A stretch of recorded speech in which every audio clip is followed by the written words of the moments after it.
안녕하세요. 크리스찬 독서실입니다. 오늘은 천국의 권세 세 번째 시간입니다.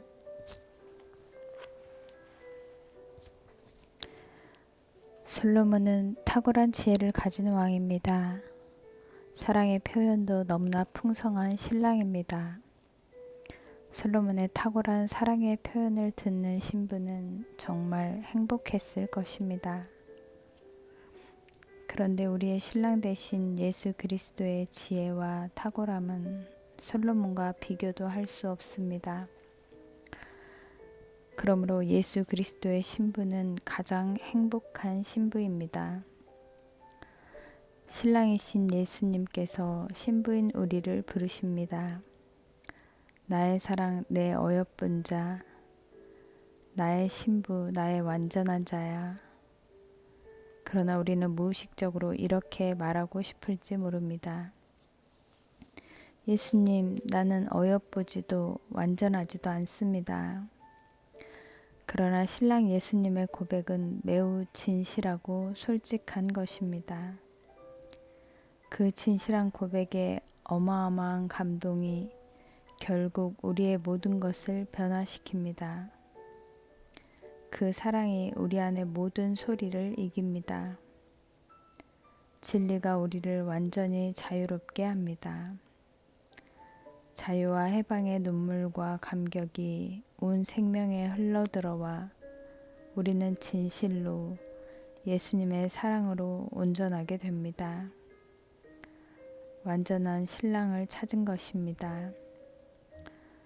결국 그 진실함에 신부인 우리는 자연스레 고백하게 됩니다. 맞아, 나는 원래 어여쁘고 완전한 자였구나. 이전 것은 지나가고 새로운 피조물이 되는 순간입니다. 거짓은 사라지고 진리가 우리를 자유롭게 하는 순간입니다. 아마 이 고백이 우리 안에 녹아들면서 눈물이 터질 것입니다. 나를 향하여 이렇게 진실하고 감동적인 고백을 하신 분은 예수님이 처음입니다. 영원하고 진정한 신랑을 만나는 순간입니다. 그동안 나는 폄하되었고 항상 비하되었으며 다른 사람들과 너무도 자주 비교되었습니다. 그래서 항상 어여쁘지도 완전하지도 않은 신부로 살았습니다. 그러나 신랑 예수님을 만나보니 나는 완전한 자요, 어여쁜 자라는 것을 알게 됩니다.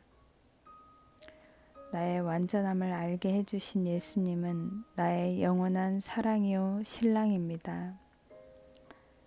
이어지는 예수님의 사랑 고백은 아마 신부의 마음을 다 빼앗을 것입니다. 내가 정말 너와 사랑에 빠진 이유는 너의 착한 마음 때문이다. 마음이 착하지 않은 것이 늘 우리의 큰 괴로움이었습니다. 신랑 예수님의 이 고백은 우리의 모든 것을 울리며 우리로 하여금 통곡하게 할 것입니다. 슬픔의 눈물이 아니라 영원 깊은 곳에서 터져나오는 기쁨의 눈물입니다. 치유의 눈물입니다. 회복의 눈물입니다. 그 사랑이 우리의 생명까지도 신랑 예수님께 바치게 합니다. 이제 정말로 우리의 모든 생명도 소유도 목적도 다 신랑 예수님의 것입니다. 100만 번도 기꺼이 다 드릴 수 있습니다. 신랑이 원하시면 십자가를 지고 죽음을 향해 갈 수도 있습니다. 아니, 그것이 우리의 소원입니다. 상급은 없어도 됩니다. 오직 신랑 예수님의 사랑이면 충분합니다. 이제 영원히 신랑 예수님과 우리는 하나입니다. 예수님을 만나보면 우리는 그동안 우리의 마음을 채울 수 없는 대상에게서 사랑을 찾아왔다는 것을 알게 됩니다. 오히려 사랑해 주어야 하는 형제에게서 온전한 사랑을 기대했었고 사랑이 존재하지 않는 돈과 명예와 세상에게서 온전한 사랑을 얻고자 노력했었습니다. 사람들은 진실하게 자신을 사랑해주는 신랑을 만나지 못해 외로워했습니다. 그렇게 끝없이 사랑을 찾아온 세상을 돌아다녔습니다. 이제는 영원한 사랑을 찾았습니다. 완전한 사랑을 찾았습니다. 절대로 놓을 수 없는 사랑을 찾았습니다. 사랑이신 신랑 예수님은 사람을 행복하게 할 수 있는 것이 무엇인지를 가장 잘 아시는 분이십니다. 사람을 지으신 분이고 사람을 살리시기 위하여 십자가에 자신의 생명을 바치신 분이시기 때문입니다. 죄로 죽은 나를 살리시기 위해 생명까지 내어주신 분이십니다. 바로 예수님만이 우리가 믿을 수 있는 유일하고 완전한 사랑이십니다. 세상의 모든 사람들은 이 사랑을 만날 때까지 행복하지 않습니다. 행복할 수도 완전히 만족할 수도 없습니다. 그러니 예수 사랑의 기쁜 소식을 모든 신부들에게 전해 주어야 하는 사명이 우리에게 있습니다. 하나님이 남자와 여자를 만드실 때 삼위 하나님 곧 우리의 형상과 모양대로 창조하셨습니다. 삼위 하나님은 완전한 우리로서 서로 일치된 관계이십니다. 삼위 하나님은 태초 이전의 영원부터 존재하셨습니다. 하나님 세 분의 인격은 영원 전부터 하나이셨습니다. 그리고 영원까지 하나이십니다.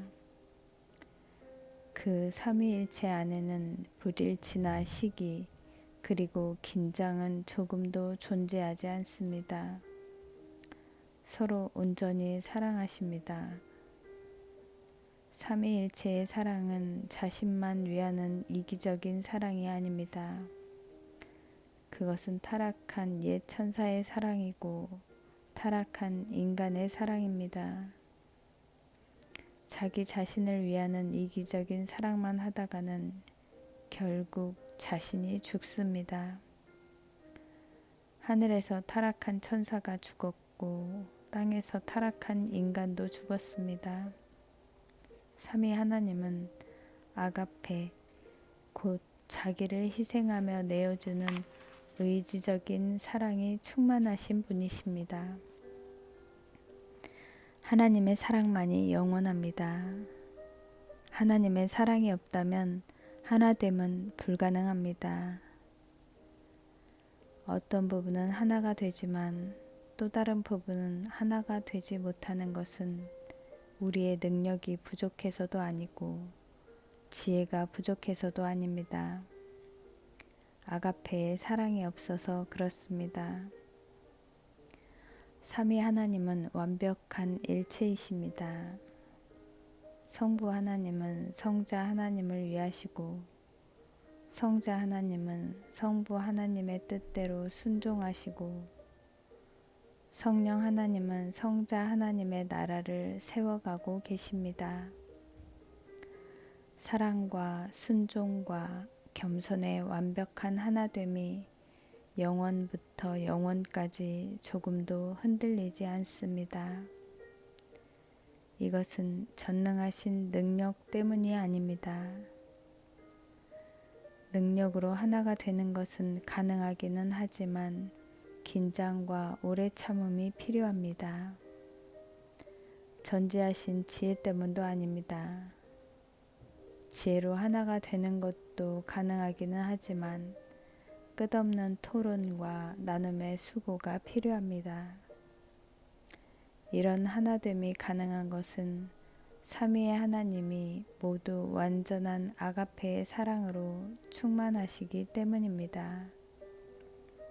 아가페의 사랑이 가득한 세 분이시기에 그 안에는 너무나 자연스러운 안식과 심히 좋음이 영원히 어우러져 있습니다. 만일 아가페 사랑이 우리 안에 온전히 충만하다면 삼위일체 하나됨의 형상이 우리 안에도 가능할 것입니다.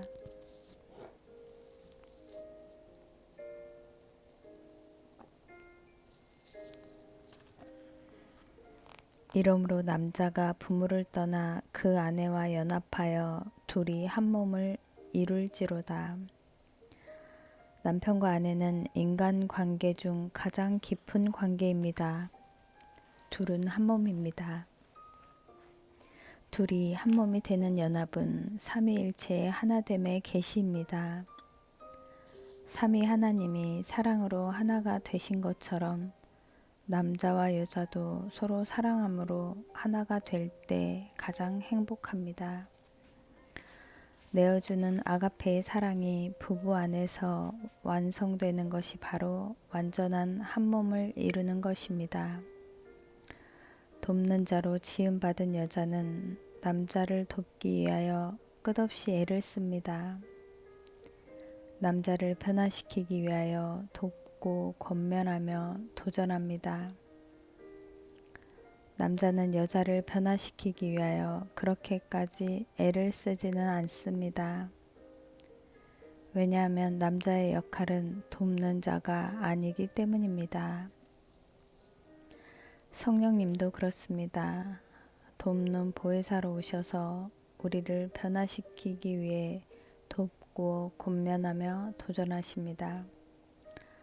육적으로 가장 깊은 관계가 남편과 아내라는 부부의 관계라면 영적으로 가장 깊은 관계는 성령님과 우리의 관계입니다. 남편의 역할은 아내를 사랑하는 것입니다. 그리스도께서 교회를 위하여 자신을 내어주셨듯이 남편이 아내를 위하여 아가페 사랑으로 자신을 내어주면 부부는 온전한 한 몸이 될 수 있습니다. 아내는 돕는 섬김으로, 남편은 내어주는 사랑으로 서로 하나가 됩니다. 가정에서 부모와 자녀의 관계, 그리고 자녀들 사이의 관계는 누가 택하는 것일까요? 부모들은 종종 궁금해합니다. 어떻게 우리 사이에서 저런 아이가 나왔을까? 아빠를 닮았다 생각했는데 아빠도 안 닮고 엄마도 안 닮았네. 누굴 닮은 거지? 부모들은 종종 자녀에게서 기대하지 않았던 모습을 볼 때면 아빠, 엄마 아니면 할아버지, 사촌까지 동원해서 닮은 사람과 그 이유를 찾으려고 노력합니다. 아이들은 종종 불만을 터뜨립니다. 우리 엄마 아빠는 옆집을 보고 도대체 느끼는 것이 없나? 다른 엄마 아빠는 자녀들을 잘 챙겨주는데 엄마 아빠는 내게 관심이 없어. 잘못된 운명으로 좋은 부모님을 못 만났다는 푸념이 가득합니다. 이 땅에서의 가족관계는 우리의 선택으로 이루어지는 것이 아닙니다. 부모는 아이들을 선택하지 않습니다. 하나님께서 부모에게 아이들을 창조하여 주십니다.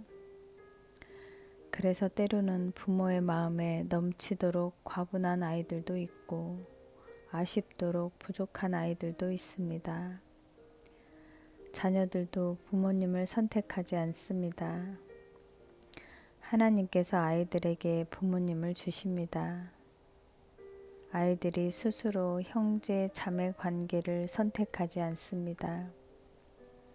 하나님께서 형제 자매 관계를 맺어 주십니다.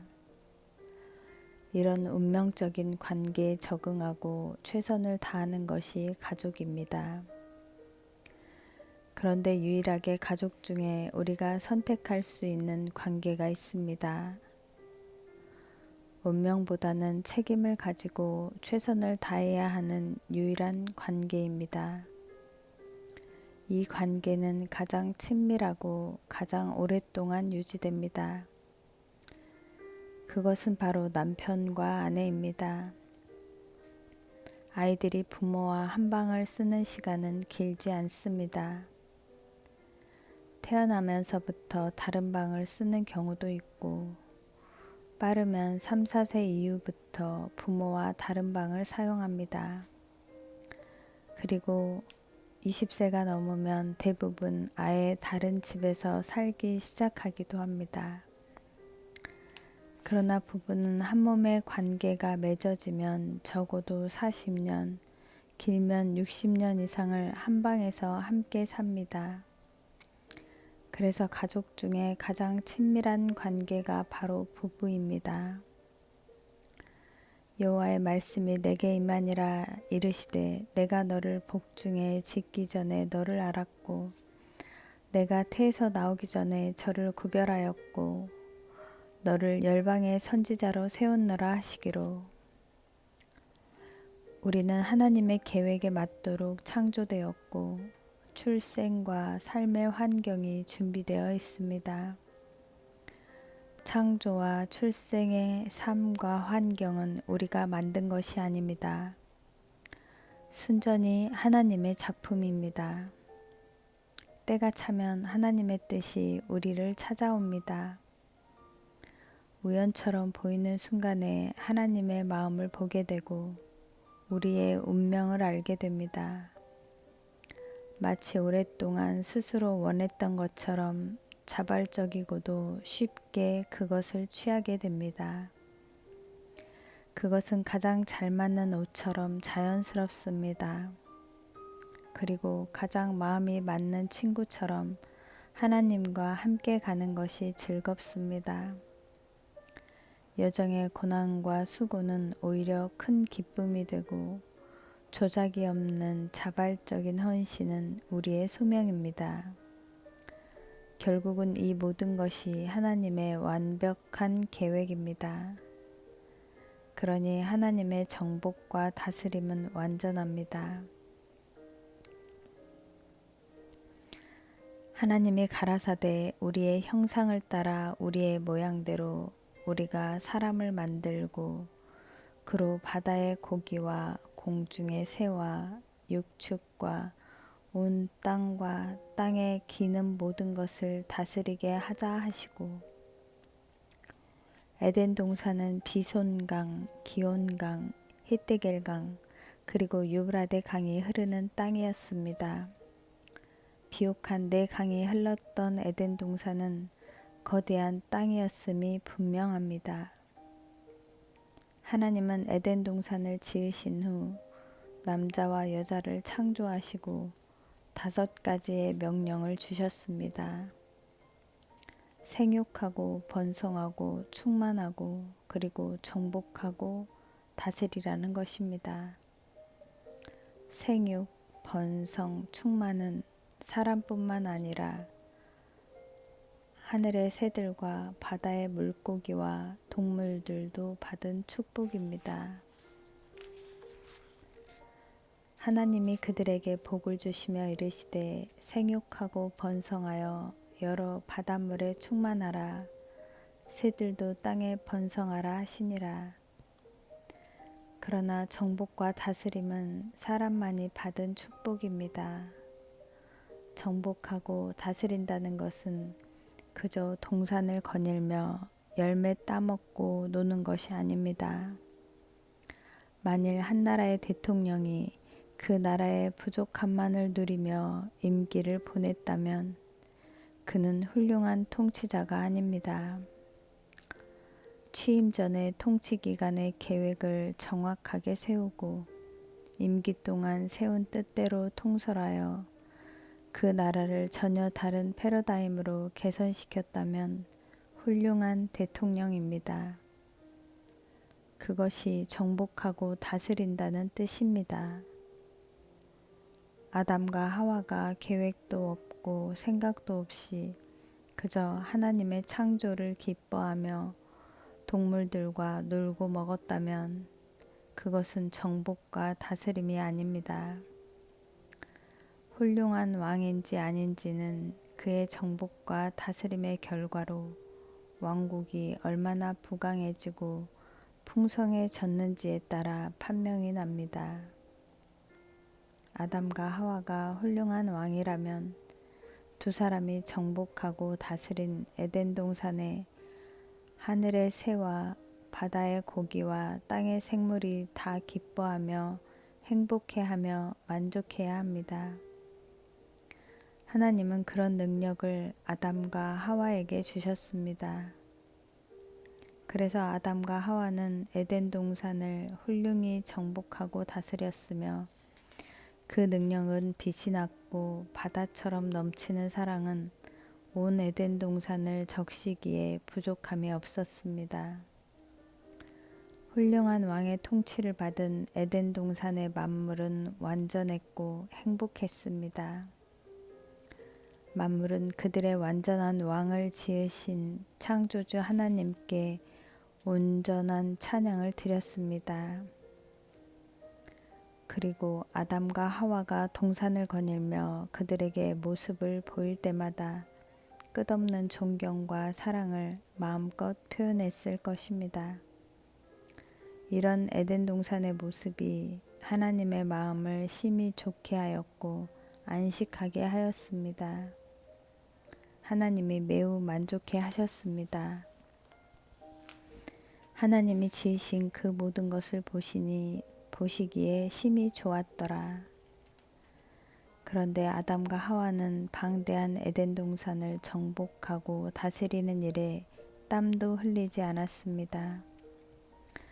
만일 지금처럼 심고 잘 자라게 돌보며 추수의 수고를 해야 하는 노동이었다면 두 사람은 땀 흘리다 피곤하여 죽을 지경이었을 것입니다.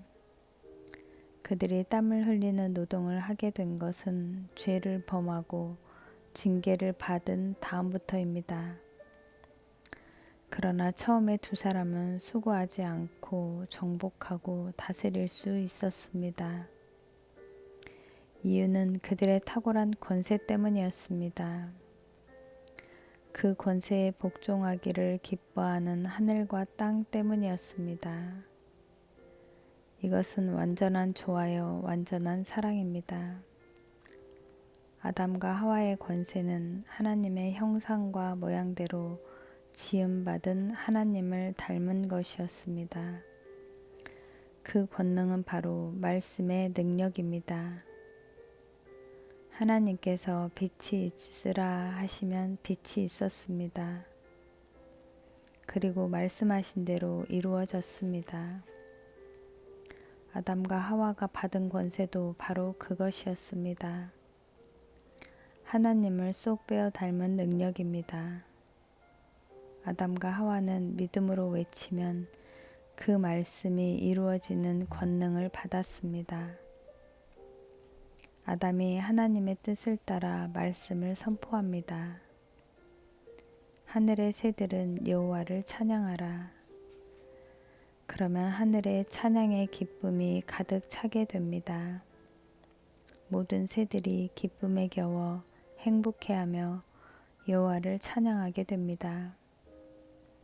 하와가 하나님의 뜻을 따라 말씀을 선포합니다. 에덴 동산의 나무들은 아름다운 꽃을 피워라.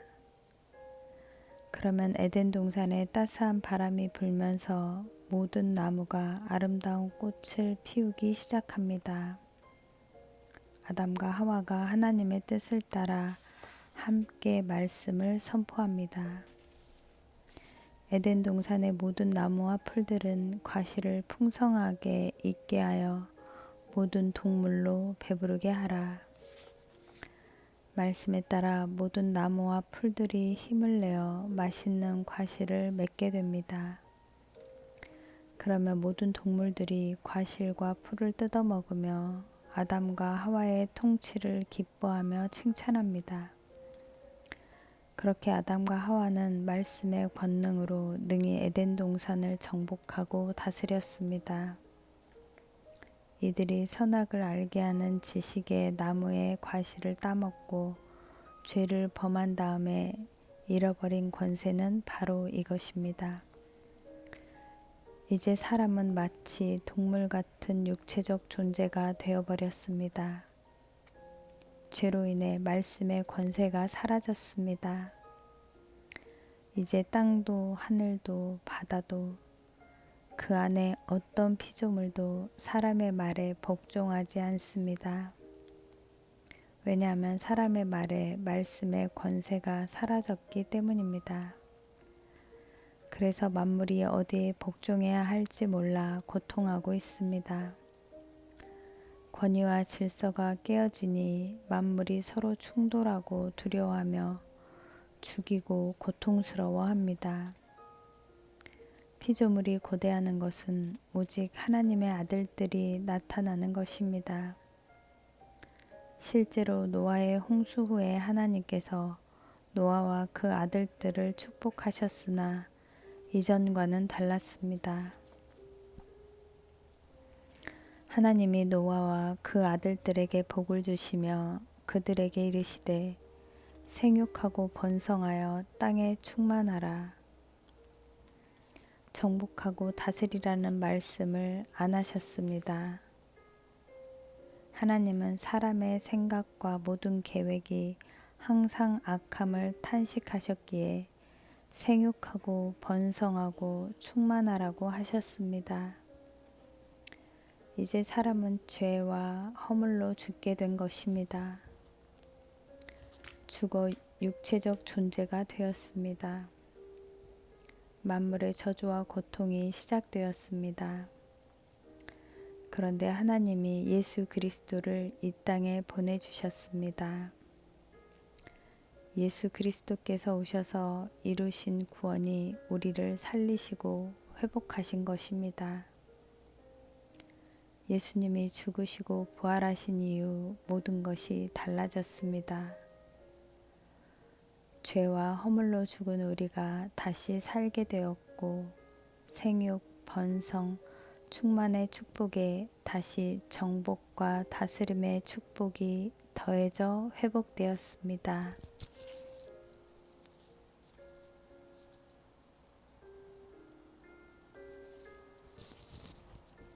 그러므로 너희는 가서 모든 족속으로 제자를 삼아 아버지와 아들과 성령의 이름으로 세례를 주고 내가 너희에게 분부한 모든 것을 가르쳐 지키게 하라. 모든 족속을 제자 삼는 것은 바로 정복입니다. 예수님이 세우신 교회는 음부의 권세를 이깁니다. 교회는 수비자가 아닌 침노하는 강력한 공격자입니다. 교회의 공격이 음부의 권세, 곧 성문을 부수고 하나님의 나라가 음부를 침노하여 진멸시킵니다. 우리는 하나님의 권세로 어둠을 정복해야 합니다. 모든 족속을 제자 삼는 것은 모든 족속을 복음으로 정복하여 그 땅에 교회를 세워 음부를 정복하는 것입니다.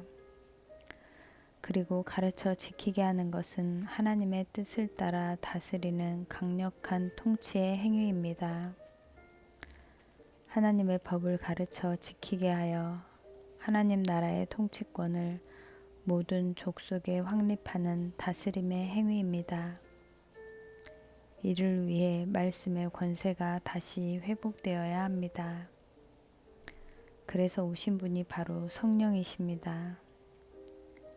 성령이 임하시면 우리가 권능을 받고 예루살렘과 온 유대와 사마리아와 땅끝까지 이르러 예수의 증인이 된다고 하셨습니다.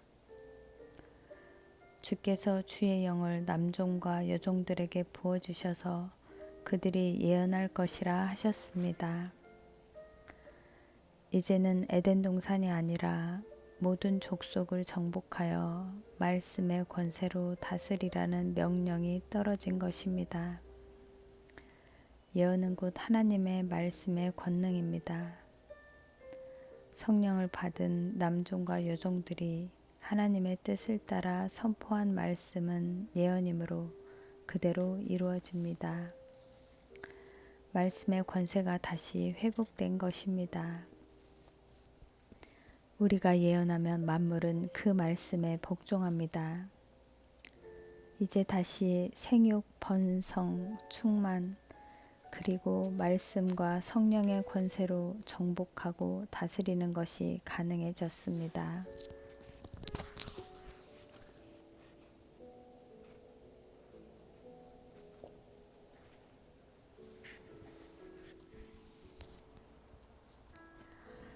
성령으로 사역하라.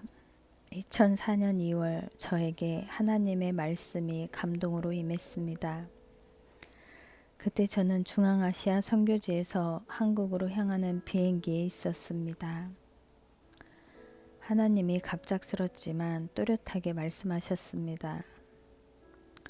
저를 구원하셨을 때와 이후에 저를 중앙아시아 선교사로 부르셨을 때의 강도로 생생하게 말씀하셨습니다.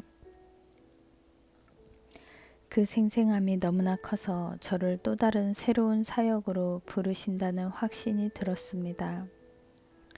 마치 마태복음 3장 17절에 예수님께 임하셨던 이는 내 사랑하는 아들이요 내 기뻐하는 자라 라는 말씀처럼 간단하고 분명한 말씀이었습니다.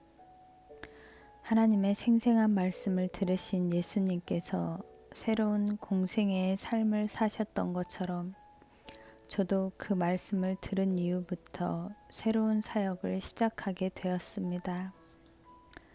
저의 신앙 배경을 돌아보면 성령으로 사역하라는 부르심이 합당해 보이지는 않았습니다.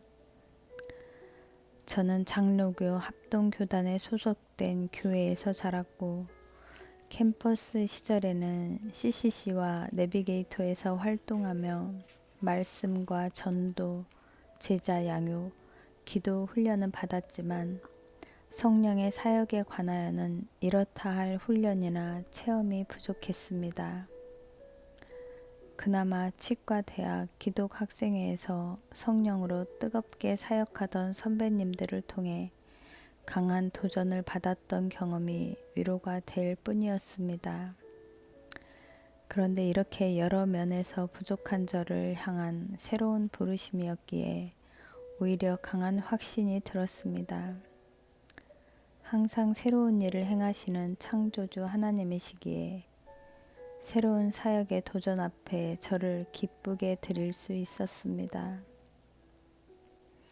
중앙아시아 선교 사역을 통하여 배운 것은 하나님이 성령을 통하여 모든 것을 가르쳐 주신다는 것과 하나님의 훈련 방법은 현장 교육이라는 것입니다. 사역하며 헌신하다 보면 하나님은 도울 자를 보내주시고 필요한 것을 반드시 공급해 주십니다. 그런 신실하신 하나님을 신뢰했기에 저의 새로운 사역이 성령으로 하는 사역이 되기를 간절히 사모하게 되었습니다. 하나님이 일하시는 것에는 한 가지 큰 특징이 있습니다. 하나님은 공동체를 통하여 역사하십니다. 하나님 자신도 삼위일체의 공동체이십니다. 나누고 교제하고 함께 일하시는 모습이 하나님의 형상이요 기쁨입니다. 성령 강림은 120명의 공동체에 부어졌으며 성령이 부어지자 강력한 교회 공동체가 세워졌습니다. 하나님은 구원받은 성도들에게 한 성령으로 세례를 주심으로 한 몸의 공동체를 만들어 가십니다.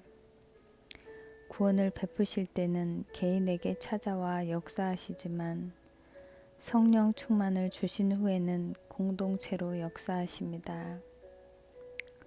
성령 충만한 성도는 자기 자신을 염려하지 않고 하나님의 나라와 그 의를 위하여 온 열정을 쏟으며 공동체의 지체를 위하여 일합니다. 그리고 아직도 구원받지 못한 잃어버린 영혼을 찾는 데 온 힘을 기울입니다. 자기 문제에만 꽉 잡혀 있는 사람은 반드시 성령 충만을 받아야 합니다. 성령님은 함께하는 모두를 위하여 그의 권능과 은사를 부어주십니다. 그러니 성령 충만을 받았다면 온 힘을 다해 공동체를 위해 섬겨야 합니다. 성령의 권능과 은사는 벼슬이 아닙니다. 특별히 지켜 세울 필요도 없습니다. 어차피 주님께로부터 값없이 받았기에 모두를 위하여 값없이 써야 합니다. 개인을 위하여 주신 것이 아니라 교회 공동체를 위하여 주신 것이기 때문에 열심히 봉사하고 전도하고 선교하는 데 써야 마땅합니다. 사실 성령으로 사역하라는 말씀도 저 개인에게는 공동체를 향하신 것이었습니다. 말씀과 헌신이 강한 공동체일수록 성령의 바람이 강하게 불어야 모든 것이 자연스럽고 사랑스럽게 됩니다. 성령의 신선한 바람이 강하게 불지 않으면 진리는 법으로, 헌신은 힘으로 흘러가기 쉽습니다. 성령 충만한 진리는 사람을 자유롭게 합니다. 그러나 성령 충만이 없으면 진리가 다른 이들을 정죄하고 판단하는 율법이 되고 맙니다. 성령 충만한 헌신은 승리의 깃발을 흔드는 군대의 행진이 됩니다. 그러나 성령 충만이 없는 헌신은 공동체를 죄를 판단하기만 하는 무리로 만들 수 있습니다. 가늠하다 현장에서 붙잡힌 여인을 두고 진리를 율법으로만 가지고 있던 자들은 자신 있게 여인을 정죄하였고, 성령 충만했던 예수님은 그 여인을 죄와 사망에서 자유롭게 하셨습니다. 성령 충만함 없이 헌신한 자들은 그 불쌍한 여인을 무정하게 대했으나 성령 충만한 예수님은 그 여인을 사랑으로 회복시키시는 아름다움을 보이셨습니다. 실로 예수님은 정죄하기 위하여 오신 분이 아니라 죽게 된 자를 살리기 위하여 오신 분이십니다. 예수님처럼 성령 충만한 사람은 남을 정죄하지 않습니다. 오히려 죽게 된 자를 살립니다. 죄인을 정죄하는 것은 누구나 쉽게 할 수 있습니다. 그러나 죄인을 살리는 것은 성령 충만한 사람만이 할 수 있는 어려운 일입니다. 하나님의 영은 수면 위에 운행하시니라. 하나님이 태초에 천지를 창조하셨습니다. 빛이 있으라 하시니 빛이 있었고, 물 가운데에 궁창이 있어 물과 물로 나뉘라 하시니 궁창이 있어 궁창 아래의 물과 궁창 위의 물로 나눠졌습니다. 하나님은 말씀으로 혼돈을 하나님의 질서로 바꾸어 가시는 창조 작업을 하셨습니다. 창조는 하나님이 하셨고, 그 창조를 시작하신 분은 말씀이신 예수 그리스도이십니다. 그 선포된 말씀을 성취하며 이루어 가시는 분이 바로 성령님이십니다. 태초에 하나님이 천지를 창조하실 때 성령님은 수면을 운행하시며 하나님의 선포된 말씀을 집행하셨습니다. 하나님의 말씀을 집행하시는 분은 권능의 성령님이십니다. 여호와 하나님이 땅의 흙으로 사람을 지으시고 생기를 그 코에 불어넣으시니 사람이 생명이 되니라. 여호와 하나님께서 흙으로 사람을 지으셨습니다. 그리고 사람의 코에 생기를 불어넣으셨습니다. 생기 곧 성령이 임하시니 사람이 생명이 되었습니다. 사람을 생명으로 살게 하신 이는 성령님이셨습니다. 성령님이 임하셔야 사람이 생명이 됩니다. 성령님이 임하시지 않으면 사람은 죄와 허물로 죽어 있는 흙으로 된 육체일 뿐입니다. 사람이 땅에 번성하기 시작할 때에 하나님의 아들들이 사람의 딸들의 아름다움을 보고 자기들이 좋아하는 모든 여자를 아내로 삼았습니다. 그래서 여호와께서 나의 영이 영원히 사람과 함께 하지 아니하리니 이는 그들이 육신이 됨이라 라고 하셨습니다. 성령이 떠나시니 사람이 육체가 되어 동물적인 존재로 타락했습니다. 성령이 떠나시면 사람은 하나님의 말씀이 존재하지 않는 죽은 자입니다. 생명이 아니라 육체입니다. 아무리 하나님의 말씀을 외쳐도 성령 충만을 받지 않으면 그 말씀은 집행되지 않습니다. 하나님은 말씀을 통해 역사하시고 그 말씀을 집행하시는 분은 성령님이십니다. 하나님이 말씀하신 예수님께 물 붓듯이 성령을 부으셔서 엄청난 역사가 일어난 것입니다. 하나님의 말씀을 외쳐도 성령께서 임하지 않으시면 하나님의 권능이 역사하지 않습니다. 성령님은 말씀을 살아있게 하는 생명의 주인이시자 말씀을 이루어 가시는 능력의 주권자이십니다. 성령 충만은 기도함으로 받을 수 있습니다.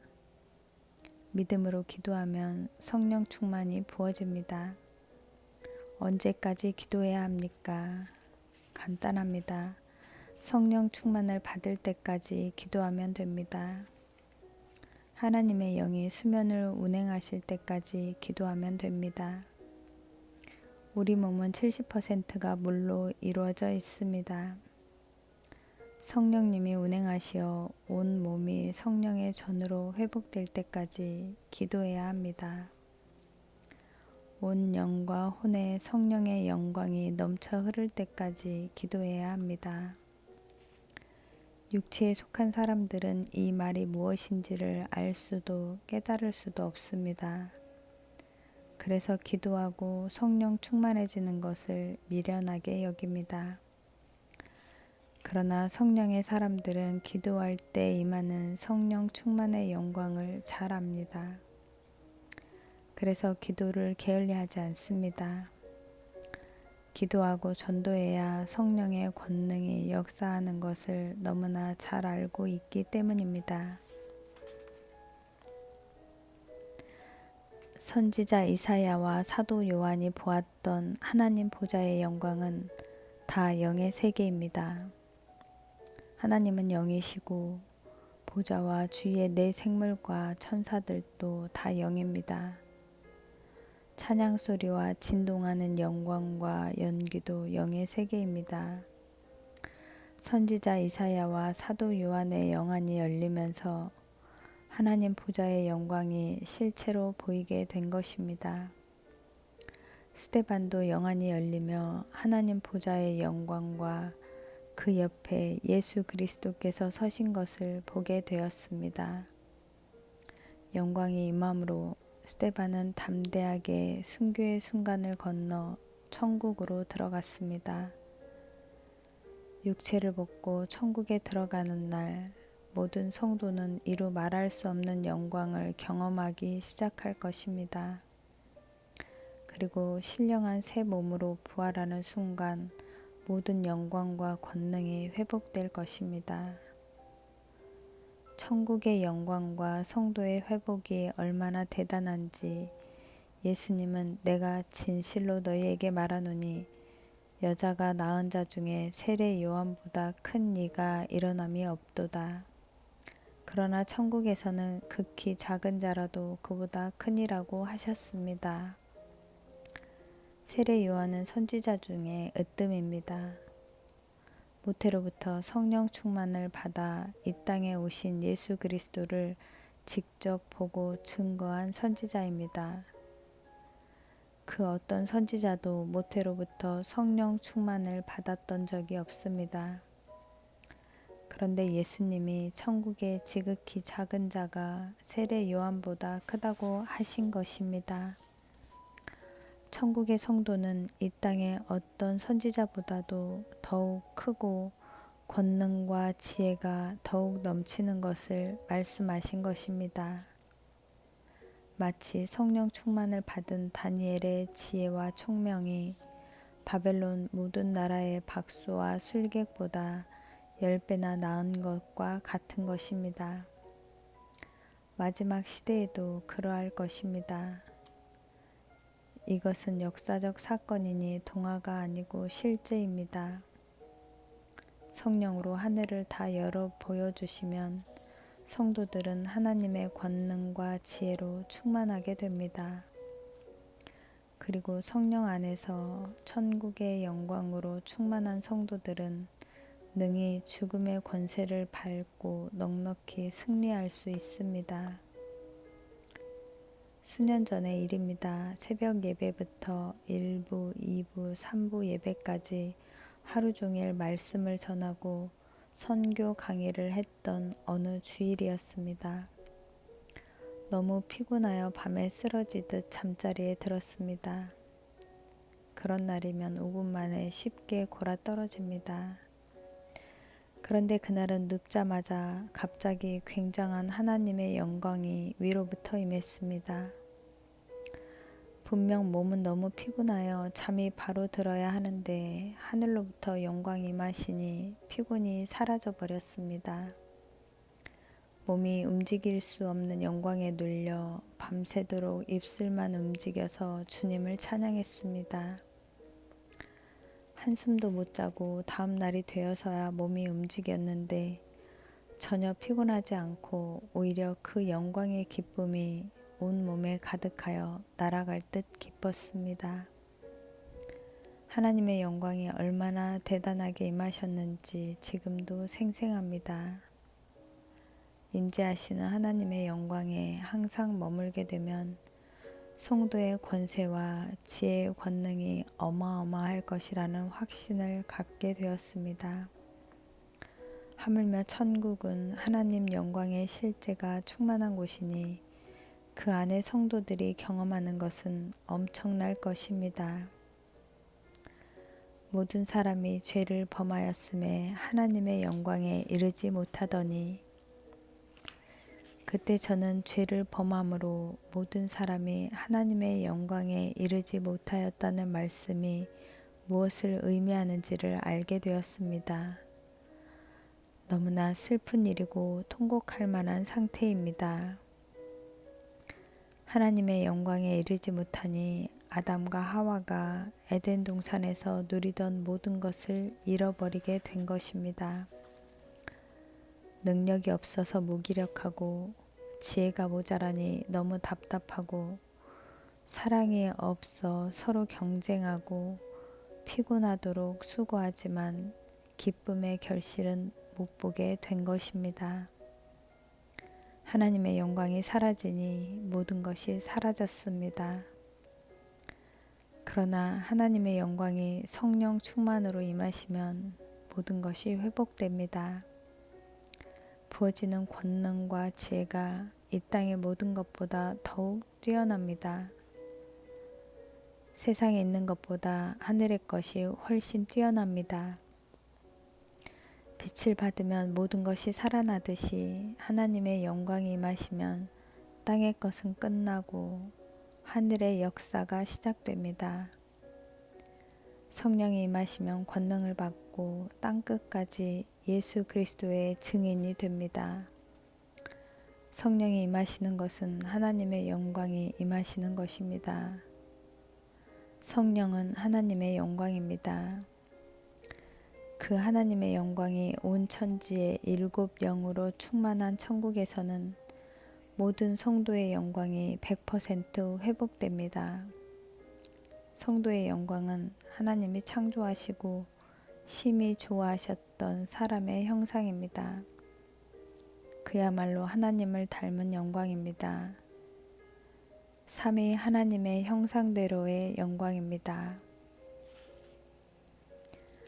감사합니다.